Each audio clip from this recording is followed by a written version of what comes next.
Hello दोस्तों, मैं युवा फिजिक्स के डायरेक्टर, टीचर एंड मोटिवेटर। आज मैं अध्याय 6 फिजिक्स में अध्याय 6 लेकर आए हैं। अध्याय 6 में हम लोगों को पढ़ना है विद्युत चुंबकीय प्रेरण के बारे में। इसके बारे में विद्युत चुंबकीय प्रेरण के बारे में यानी इलेक्ट्रोमैग्नेटिक इंडक्शन के बारे में। इसे शॉर्ट में हम लोग EMI भी कहते हैं, इलेक्ट्रोमैग्नेटिक इंडक्शन। इस चैप्टर में जो है कि इस चैप्टर में दो वैज्ञानिक का बहुत बड़ा भूमिका है, हेनरी तथा फेराडे। हेनरी तथा फेराडे ने इस चैप्टर में बताया है कि जब किसी कॉइल के समीप से चुंबक को गति कराया जाता है तो उस कॉइल में विद्युत धारा प्रवाहित होने लगता है। ठीक है, यह बात हेनरी तथा फेराडे ने अपने प्रयोग के द्वारा दिखाया। ठीक, तो इसमें हम लोग पहले जानेंगे कि विद्युत चुंबकीय प्रेरण क्या है। ठीक है, इसमें हम लोग सबसे पहले क्या जानेंगे, विद्युत चुंबकीय प्रेरण क्या है। ठीक है, तो हम लोग जानते हैं विद्युत चुंबकीय प्रेरण क्या है। तो लिखते हैं यहाँ पे, विद्युत चुंबकीय प्रेरण। इसका पहले डिफिनेशन जान लेते हैं। डिफिनेशन क्या कहता है कि जब चुंबकत्व के कारण विद्युत क्षेत्र तथा विद्युत उत्पन्न होने की घटना को हम लोग क्या कहते हैं, विद्युत चुंबकीय प्रेरण कहते हैं। क्या बोले, चुंबकत्व के कारण विद्युत क्षेत्र तथा विद्युत उत्पन्न होने की घटना को हम लोग क्या कहते हैं, विद्युत चुंबकीय प्रेरण कहते हैं। चुंबकत्व किसको कहेंगे कि वह पदार्थ जो किसी वस्तु को अपनी ओर आकर्षित कर लेता है वह क्या कहलाता है, चुंबकत्व कहलाता है। ठीक है, तो चुंबकत्व के कारण विद्युत क्षेत्र और विद्युत उत्पन्न होने की घटना को हम लोग क्या कहते हैं, विद्युत चुंबकीय प्रेरण कहते हैं। इसका डिफिनेशन लिखते हैं।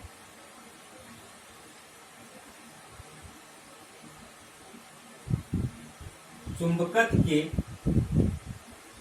कारण विद्युत क्षेत्र तथा विद्युत उत्पन्न होने की घटना को विद्युत चुंबकीय प्रेरण कहते हैं। ठीक है, क्या कहते हैं, विद्युत चुंबकीय प्रेरण कहते हैं। फिर एक बार समझिए कि चुंबकत्व के कारण विद्युत क्षेत्र तथा विद्युत उत्पन्न होने की घटना को हम लोग क्या कहते हैं, विद्युत चुंबकीय प्रेरण कहते हैं। यह बात किसने बताया, फेराडे तथा हेनरी ने बताया। ठीक है, इसका प्रयोग हम लोग आगे भी बताएंगे, इसके प्रयोग करके बताएंगे, प्रयोग कैसे वो किया था। अभी फिलहाल यहाँ पे देख लीजिए। मान लेते हैं कि यह मेरा एक चालक कॉइल है। ठीक है, चालक का क्या है, एक कॉइल है। ये मेरा क्या है, कॉइल है। या इस कॉइल में एक गैल्वेनोमीटर लगा हुआ रहता है। क्या लगा हुआ रहता है, गैल्वेनोमीटर लगा हुआ रहता है। ठीक है, गैल्वेनोमीटर G लगा हुआ रहता है। जब इस कॉइल के समीप से किसी चुंबक को आगे पीछे कराया जाता है, यानी इसके समीप से गति कराया जाता है, तो इस कॉइल में क्या उत्पन्न होने लगता है, धारा उत्पन्न होने लगता है। इस घटना को हम लोग क्या कहते हैं, विद्युत चुंबकीय प्रेरण कहते हैं। यह बात फेराडे तथा हेनरी ने बताया। ठीक है, इसके बारे में हम लोग आगे पढ़ेंगे। ठीक है, यहाँ तक रहने देते हैं। इससे पहले हम लोग जानते हैं क्या, चुंबकीय फ्लक्स। क्या जानते हैं, विद्युत चुंबकीय फ्लक्स के बारे में जानते हैं इससे पहले। इसके बाद हम लोग जानेंगे इसका प्रयोग, विद्युत चुंबकीय प्रेरण का प्रयोग। तो हम लोग देखते हैं चुंबकीय फ्लक्स के बारे में। किसके बारे में? चुंबकीय flux. Electromagnetic induction, magnetic flux, इसको क्या बोलेंगे? मैग्नेटिक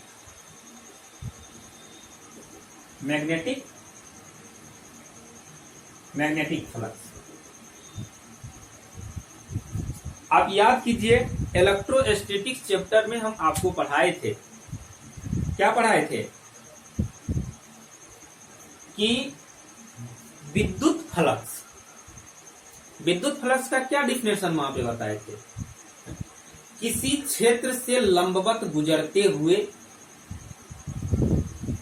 विद्युत क्षेत्र रेखाएं तथा उस क्षेत्र के क्षेत्रफल के गुणनफल को हम लोग क्या कहते थे वहां पे? विद्युत फ्लक्स कहते थे। जस्ट उसी टाइप का यहाँ डिफिनेशन है कि किसी क्षेत्र से लंबवत गुजरते हुए चुंबकीय क्षेत्र तथा उस क्षेत्र के क्षेत्रफल के गुणनफल को क्या कहते हैं? चुंबकीय फ्लक्स कहते हैं। क्या कहते हैं? उस क्षेत्र के क्षेत्रफल के गुणनफल को चुंबकीय फ्लक्स कहते हैं। एक बार यहाँ ध्यान से समझिए, लिखते हैं, इसके बाद फिर से समझाते हैं। क्या? कि किसी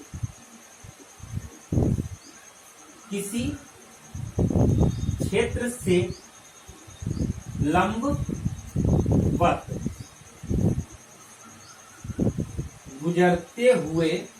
लंबवत गुजरते हुए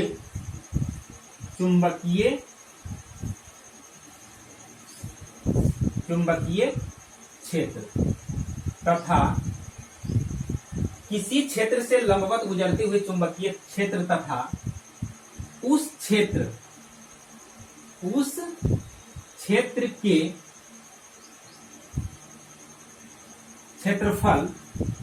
के क्षेत्रफल के गुणनफल को ही चुंबकीय फ्लक्स कहते हैं। क्या कहते हैं? चुंबकीय फ्लक्स कहते हैं। यह एक अदिश राशि है। यह कौन सी राशि है? यह एक अदिश राशि है। इसे फाई से सूचित किया जाता है। इसे क्या चीज से सूचित किया जाता है? फाई से सूचित किया जाता है। ठीक है, तो अब इसका फिगर से समझते हैं। इसका डिफिनेशन एकदम आसान है, फिगर से हम लोग समझते हैं। फिगर से ही इसका डिफिनेशन बना है। तो यहाँ पे देखिए इसका फिगर है। ये मान लेते हैं मेरा क्या है? ये मान लेते हैं एक डीएस स्मॉल एरिया है। स्मॉल एरिया यानी छोटा क्षेत्र है। ठीक है, स्मॉल एरिया। और इससे क्या गुजर रहा है? चुंबकीय क्षेत्र। ये मेरा क्या है? लंबवत, एन नॉर्मल जिसको बोलते हैं, अभिलंब। ये कितना डिग्री कौन से गुजर रहा है ये पता नहीं है। मान लेते हैं यहाँ पे कितना थीटा डिग्री कौन से गुजर रहा है। कौन गुजर रहा है? चुंबकीय क्षेत्र रेखाएं। ठीक है, तो ये मेरा चुंबकीय क्षेत्र रेखा है। ये थीटा डिग्री कौन से गुजर रहा है? तो ये चुंबकीय क्षेत्र के कारण नॉर्मल के साथ ये चुंबकीय क्षेत्र कितना घटक बनाएगा? ये बनाएगा बी कॉस थीटा। ये हम पहले पढ़ा चुके हैं। क्या बनाएगा? B cos theta. और ये क्या है मेरा? ये स्मॉल एरिया है यानी छोटा क्षेत्रफल है। तो इसको देखिए कि किसी क्षेत्र से, कौन सा क्षेत्र? डीएस क्षेत्र। किसी क्षेत्र मतलब क्या? डीएस क्षेत्र से कौन गुजर रहा है? चुंबकीय क्षेत्र। ठीक है, और ये दोनों चुंबकीय क्षेत्र और इसका जो क्षेत्रफल है, ये दोनों का गुणनफल क्या कहलाता है? चुंबकीय फ्लक्स कहलाता है। ये दोनों का क्षेत्रफल को अगर आपस में गुना कर देंगे तो वही उसका क्या कहलाएगा? चुंबकीय फ्लक्स कहलाएगा। तो यहाँ हम लिखे हैं किसी क्षेत्र से लंबवत गुजरते हुए चुंबकीय क्षेत्र तथा उस क्षेत्र के क्षेत्रफल के गुणनफल को ही चुंबकीय फ्लक्स कहते हैं। यह कौन सी राशि है? यह अदिश राशि है। इसे फाई से सूचित किया जाता है। क्या चीज से सूचित किया जाता है? फाई से सूचित किया जाता है। ठीक है, अब यहाँ पे हम लोग फिगर से देखते हैं। फिगर में क्या दिया हुआ है? फिगर से छोटा क्षेत्र डीएस से गुजरते हुए, क्या छोटा क्षेत्र डीएस, ये कैसा क्षेत्र है? छोटा क्षेत्र है। छोटा क्षेत्र डीएस से गुजरते हुए चुंबकीय फ्लक्स, चुंबकीय फ्लक्स, चुंबकीय फ्लक्स गुजरते हुए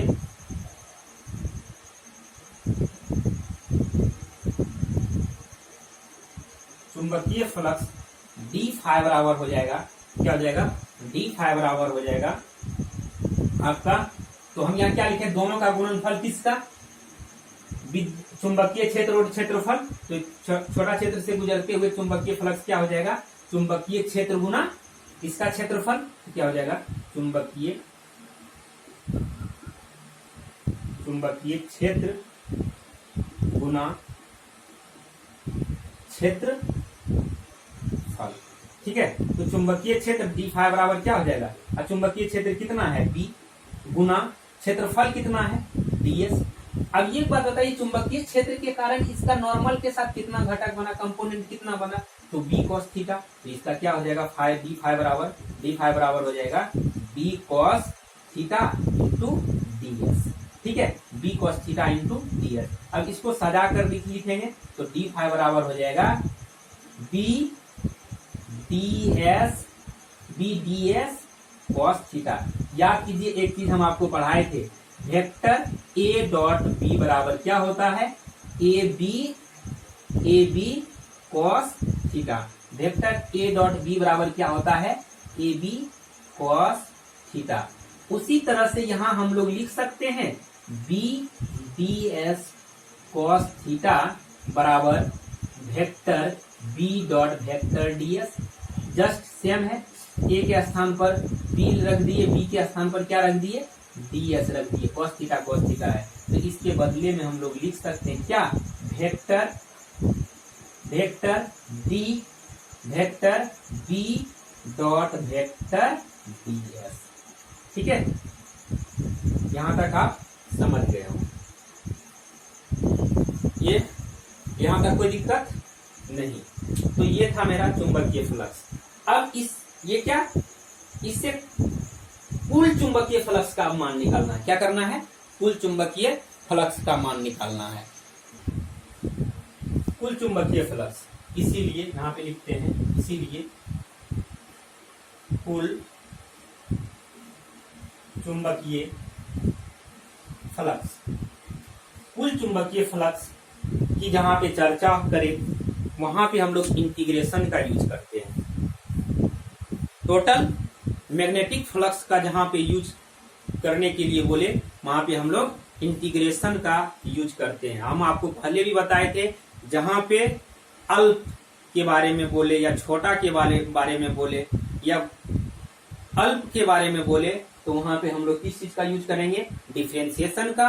और जहां पे कुल परिवर्तन के बारे में बोले या कुल चीज के बारे में बोले, वहां पे टोटल चीज के बारे में बोले, वहां पे हम लोग इंटीग्रेशन का यूज करेंगे। ठीक, तो यहाँ पे हम लोग देखते हैं कुल चुंबकीय फ्लक्स क्या हो जाएगा?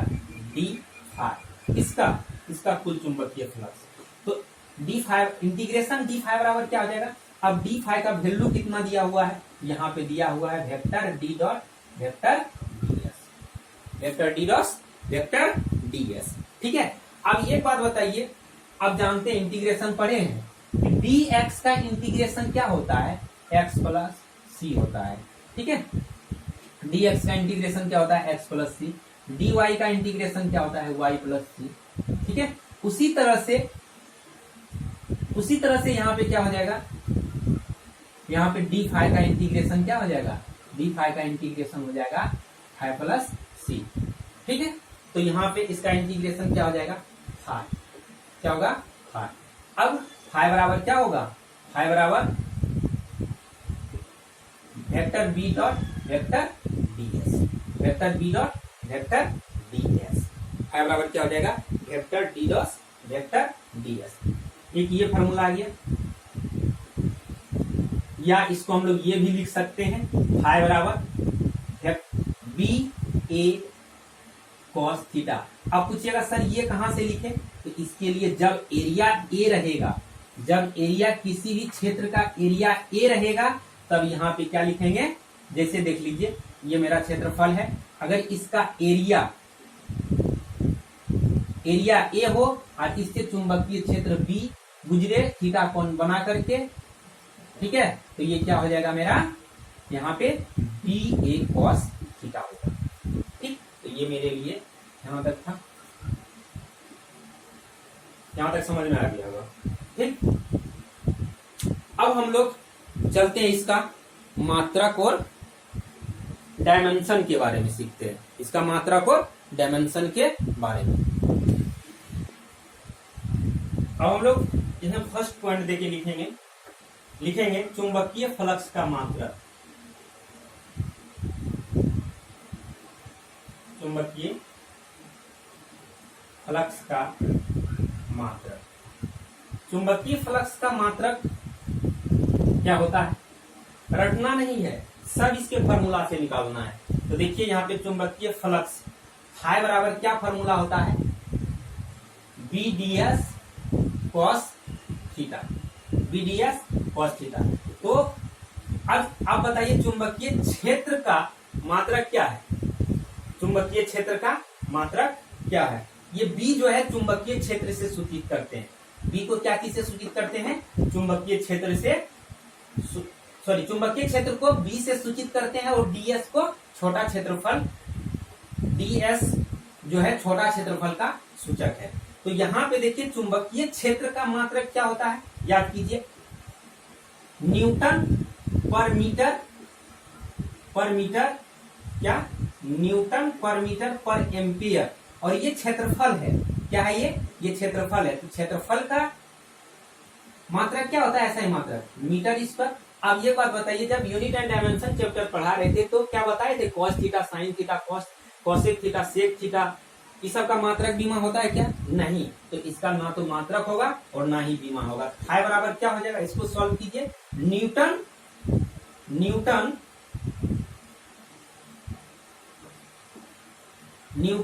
m पे पावर -1 प्लस 2 a पे पावर -1। तो फाई बराबर क्या हो जाएगा, न्यूटन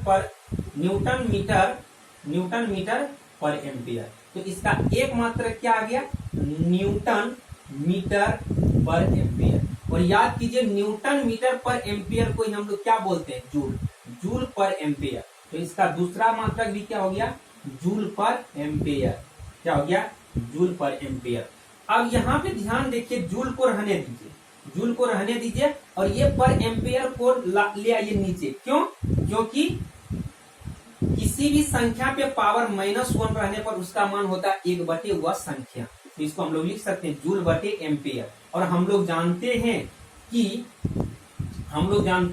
1 एम्पियर बराबर जो होता है वह होता है कूलम बटे सेकेंड। तो यहाँ पे वैल्यू अगर पुट करेंगे तो क्या हो जाएगा, यहाँ पे अगर हम लोग वैल्यू पुट करते हैं किसका, एम्पियर का, तो हो जाएगा कूलम बटे सेकेंड। और ये सेकेंड कहाँ चला जाएगा, ऊपर, तो हो जाएगा क्या, जूल सेकेंड बटे कूलम।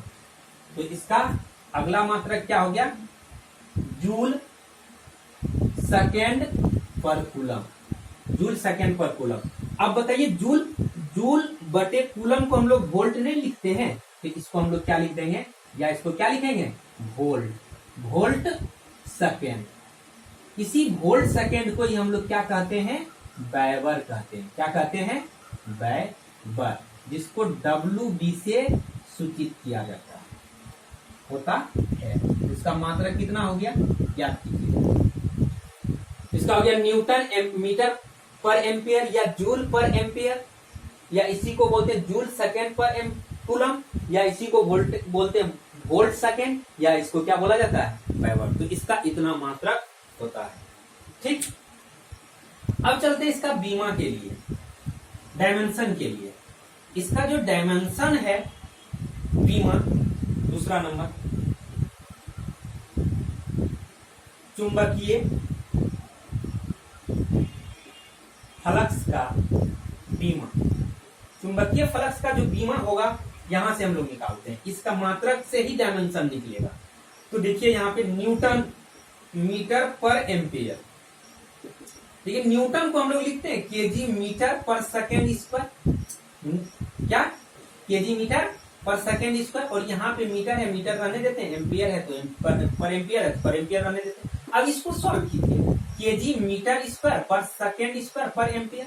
अब याद कीजिए जब डायमेंशन लिख रहे थे जहां केजी रहता है वहां पे एम का यूज करते हैं, बड़ी एम का, और जहां मीटर रहता है वहां एल स्क्वायर, जहां मीटर रहता है वहां एल का यूज करते हैं, और जहां सेकेंड रहता है वहां पे हम लोग क्या चीज का यूज करते हैं, टी का यूज करते हैं, और जहां पे एम्पियर रहता है वहां वही एम्पियर का यूज करते हैं। तो इसका जो बीमा हो गया क्या हो गया, एम एल स्क्वायर टी पे पावर -2 टी पे पावर -1 होता है। इसका डायमेंशन क्या होता है, एम एल स्क्वायर टी पे पावर -2 ए पे पावर -1 होता है। यहां तक आप लोग समझ गए होंगे। यह था मेरा चुंबकीय फ्लक्स। फैराडे एवं हेनरी के द्वारा विद्युत चुंबकीय प्रेरण का प्रयोग, इसने प्रयोग करके बताया कि जब किसी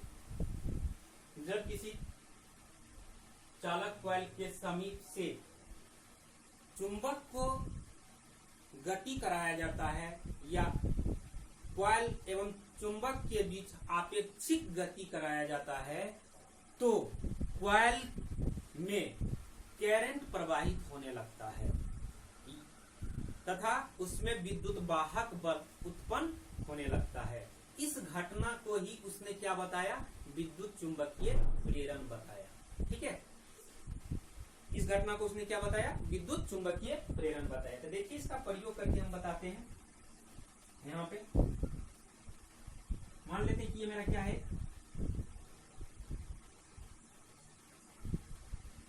एक मेरा कॉइल है जिसमें एक गैल्वेनोमीटर लगा हुआ रहता है।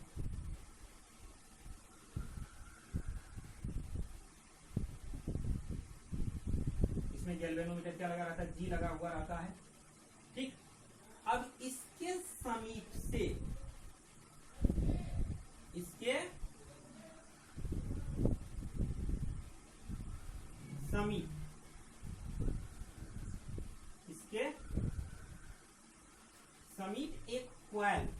एक चुंबक को गति कराया जाता है। इसके समीप से क्या किया जाता है, एक चुंबक को गति कराया जाता है।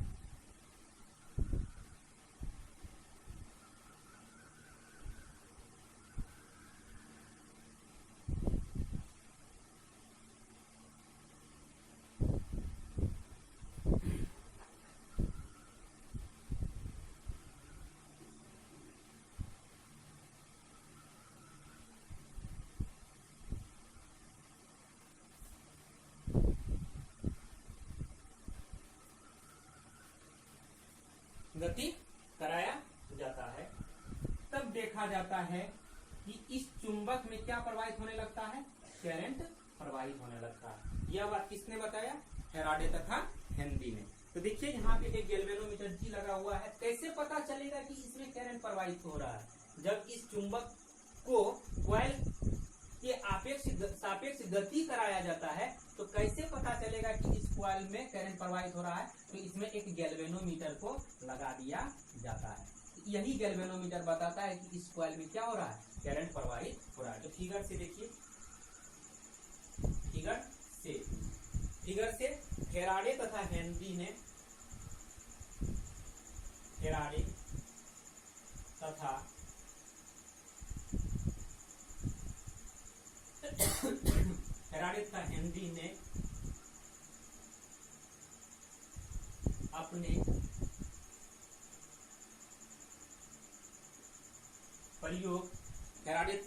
अपने प्रयोग द्वारा यह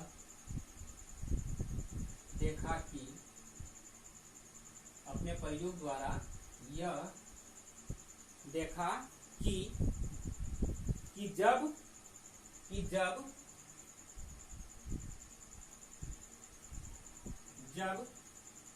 देखा कि जब किसी कॉइल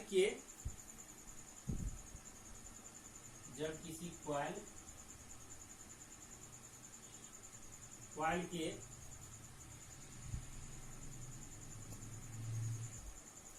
क्या फैराडे तथा हेनरी ने अपने प्रयोग द्वारा यह देखा कि जब किसी कॉइल के समीप चुंबक को आगे पीछे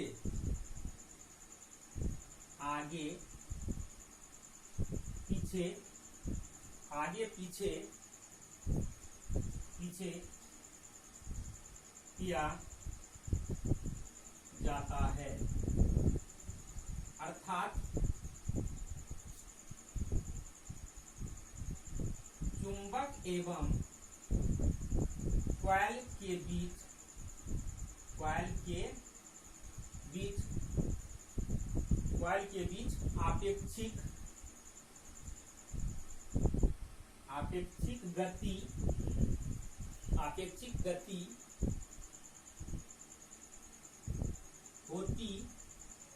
आपेक्षिक गति होती है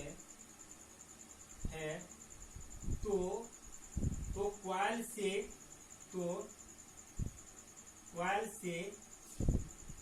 धारा प्रवाहित होने लगता है। क्या होने लगता है? कॉइल से धारा प्रवाहित होने लगता है अर्थात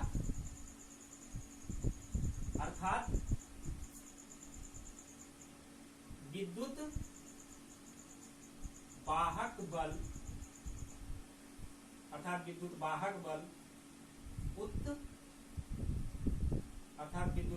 बल उत्पन्न होने लगता है। विद्युत वाहक बल उत्पन्न होने लगता है। इस घटना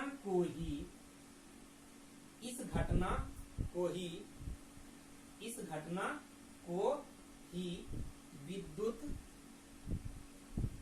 विद्युत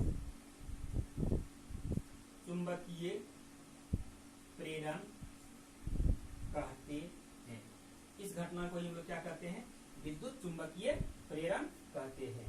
ठीक है। तथा इससे प्रवाहित धारा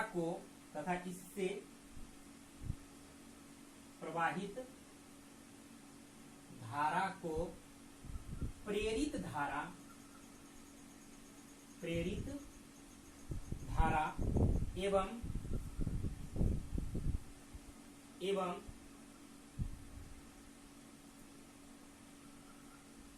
एवं प्रेरित विद्युत वाहक बल कहते हैं। प्रेरित विद्युत वाहक बल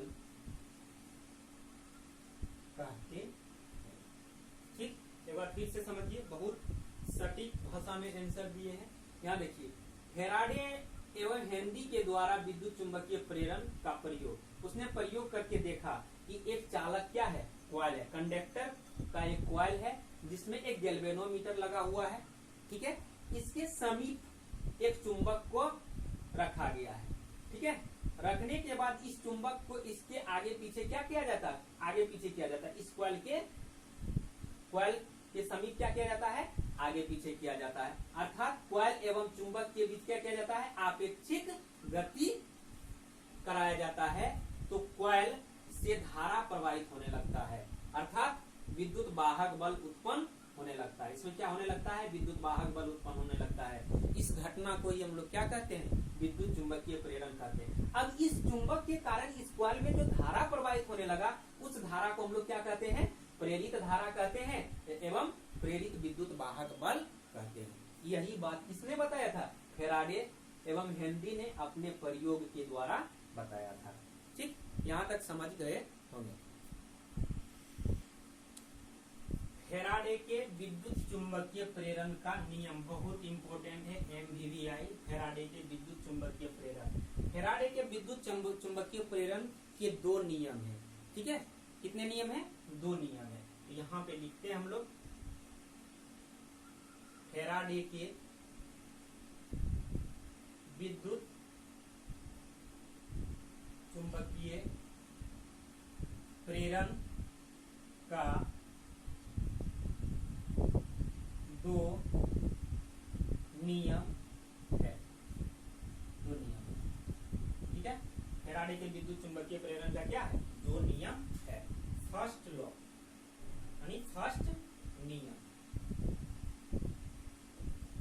फर्स्ट लॉ इसका क्या कहता है कि किसी कॉइल या चालक से एक समान, किसी कॉइल या चालक से एक समान चुंबकीय फ्लक्स में परिवर्तन, क्या बोले? किसी कॉइल या चालक से एक समान चुंबकीय फ्लक्स में परिवर्तन होने से, एक समान चुंबकीय फ्लक्स में परिवर्तन होने से कॉइल या चालक में विद्युत वाहक बल प्रेरित होता है। क्या होता है? विद्युत वाहक बल प्रेरित होता है, तथा यह तब तक होता है जब तक कि कॉइल या चालक से एक समान चुंबकीय फ्लक्स में क्या हो? परिवर्तन होते रहता हो। ठीक है, बात समझ में आ गया होगा। क्या हम बोले कि किसी कॉइल या चालक से एक समान चुंबकीय फ्लक्स में परिवर्तन होने से कॉइल या चालक में क्या होगा? विद्युत वाहक बल प्रेरित होगा, यानी उत्पन्न होगा। ठीक है, यह तब तक होगा जब तक कि कॉइल या चालक के बीच एक समान चुंबकीय फ्लक्स में परिवर्तन होते रहेगा। ठीक, यहां तक समझ गया हमें। इसको लिखते हैं कि किसी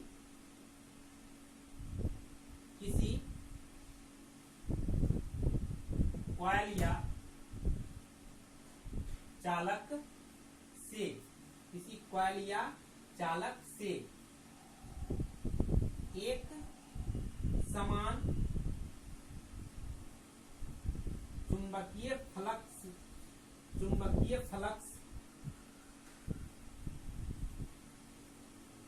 में, एक समान चुंबकीय फ्लक्स में परिवर्तन होने, एक समान चुंबकीय फ्लक्स में परिवर्तन होने से कॉइल या चालक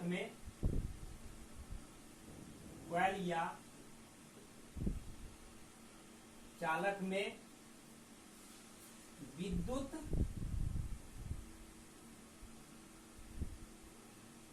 वाहक बल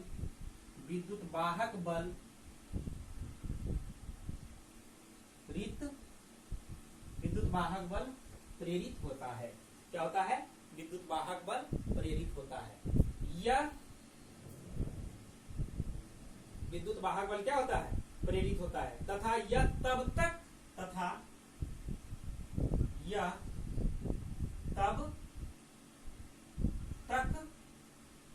होते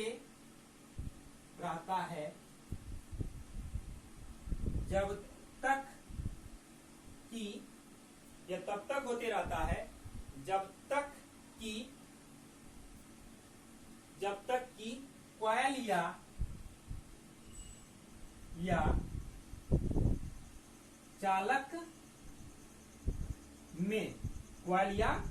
चालक में एक समान कॉइल या चालक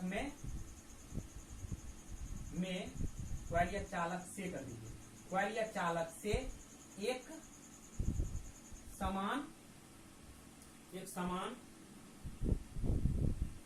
चुंबकीय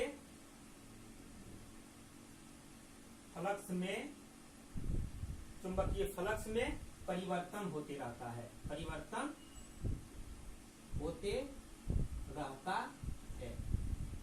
क्या बोला? फैराडे का फर्स्ट नियम कि कॉइल कॉइल या चालक से एक समान चुंबकीय फ्लक्स में परिवर्तन होने से कॉइल या चालक में विद्युत वाहक बल प्रेरित होता है। ये तथा यह तब तक होते रहता है, तब तक होते रहता है जब तक कि कॉइल या चालक एक दूसरे मतलब तब तक होते रहता है जब तक कि कॉइल या चालक से एक समान चुंबकीय फ्लक्स में क्या होता है, होते रहता हो, एक समान चुंबकीय फ्लक्स में परिवर्तन होते रहता हो। एक समान चुंबकीय फ्लक्स में क्या परिवर्तन होते रहता हो। ठीक, तो ये था इसका फर्स्ट नियम। सेकेंड नियम इसका कह रहा है सेकेंड लॉ।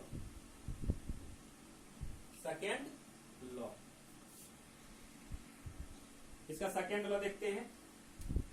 सेकेंड लॉ बोल रहा है कि किसी कॉइल या कंडक्टर से प्रेरित विद्युत वाहक बल का परिमाण कॉइल या चालक से एक समान चुंबकीय फ्लक्स में परिवर्तन की दर, एक समान चुंबकीय फ्लक्स में परिवर्तन की दर के क्या होता है, समानुपाती होता है। क्या होता है, परिवर्तन की दर के समानुपाती होता है। सेकेंड नियम देखते हैं यहाँ पे कि किसी कॉइल या चालक में प्रेरित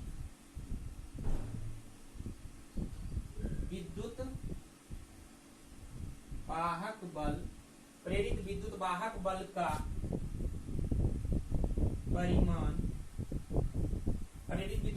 का परिमाण कॉइल या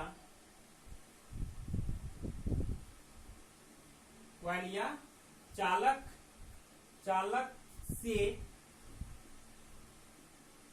एक समान चुंबकीय फ्लक्स में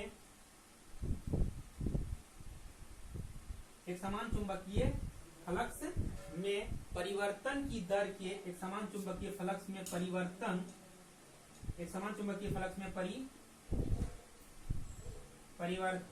के दर के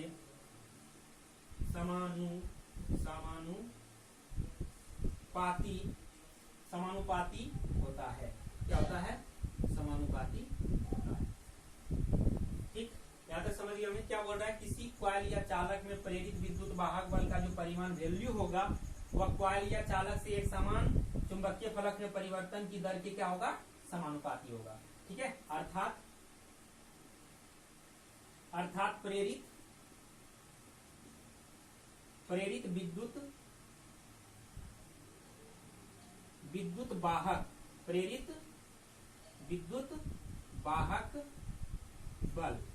विद्युत वाहक बल जो होगा वह किसके समानुपाती होगा, प्रेरित विद्युत वाहक बल। इसको हम लोग प्रेरित विद्युत वाहक बल को छोटी ये ई से सूचित करते हैं।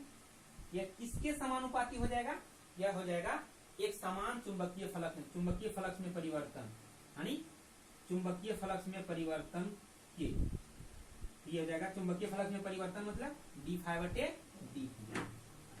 चुंबकीय फ्लक्स में परिवर्तन d∅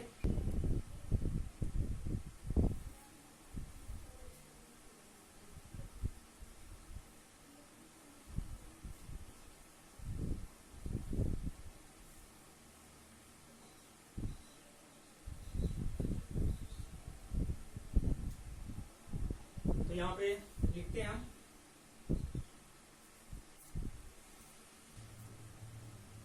क्या लिखे, नेगेटिव चिन्ह से स्पष्ट है कि प्रेरित विद्युत वाहक बल कॉइल से एक समान चुंबकीय फ्लक्स में परिवर्तन का